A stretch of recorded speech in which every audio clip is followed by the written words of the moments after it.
Everyone, हम क्या करेंगे इस छोटी को भी सीरीज़ के अंदर अपने टॉपिक्स कवर करेंगे जो इम्पॉर्टेंट है एंड थोड़े थोड़े करके। ओके, नेक्स्ट एक्यूट माइग्रेन के अंदर क्या होता है, हम सबसे पहले NSAID देते हैं, राइट।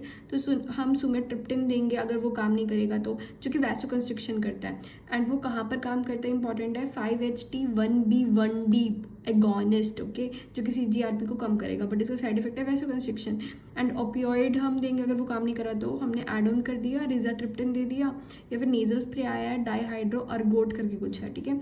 अगर इन सब के अलावा फर्स्ट लाइन कौन सी होती है हमारी, लेस्मीटिडान। ये इसका अच्छा इफेक्ट क्या है कि वैसोकंस्ट्रिक्शन नहीं करता, तो ये किस पे काम करता है, 5HT1FF मतलब फीमेल, क्योंकि माइग्रेन हमारा मेनली फीमेल में होता है। एंड कोई तो लैस्मी को लक्ष्मी बोल सकते हो, मतलब कि लड़कियों के अंदर माइग्रेन से रिलेटेड।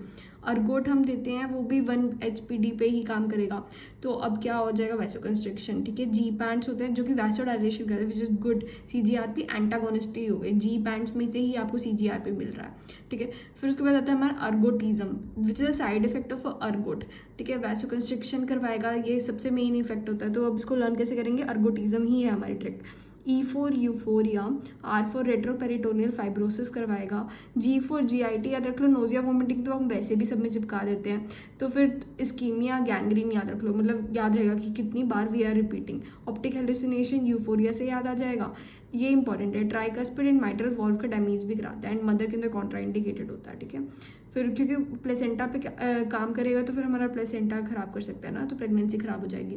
अगर प्रोफाइलेक्सिस की बात करें तो हमारा बीटा ब्लॉकर होता है जो कि ड्रग ऑफ चॉइस है। एंड एक होता है फ्लूनारिजिन जो कि T टाइप, याद है फनी कैट चैनल जो ऐसे नोट के अंदर थे हमारे, क्या होते हैं funny cat, funny channel sodium and potassium के लिए होते हैं। एंड T कैल्शियम का जो T टाइप होता है वो भी हमारा काम करता है, ठीक है। फिर फ्लूनारिजिन में नारी आ रहा है तो इससे याद आ जाएगा कि प्रोफाइलेक्सिस है ये हमारे किसकी, एक्यूट माइग्रेन की।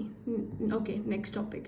फिर उसका हाँ ये इंपॉर्टेंट है, देखो एक पेशेंट है आपके पास, वॉमिटिंग के पास है, डायरिया के साथ आया, ऑर्थोस्टेटिक हाइपोटेंशन मतलब BP कम हो गया होगा, तो उसके अंदर क्या क्या मेटाबॉलिक चेंजेस आएंगे, ठीक है। तो सबसे पहले हमारा हाइपोटेंशन हुआ तो RAS एक्टिवेट होगा, सोडियम वाटर का रिटेंशन कराएगा by aldosterone on the collecting duct पे काम करेगा, ठीक है। तो कलेक्टिंग डक्ट पे काम करके क्या करता है, सोडियम वाटर का रीअब्जॉर्प्शन हो गया, साथ में सोडियम एंड HCO3 का रीअब्जॉर्प्शन भी हो जाएगा, तो हमारा क्या होगा, मेटाबॉलिक एल्कलोसिस, हाइपरकैलेमिया, ठीक है। वापस से सोचना है इसको।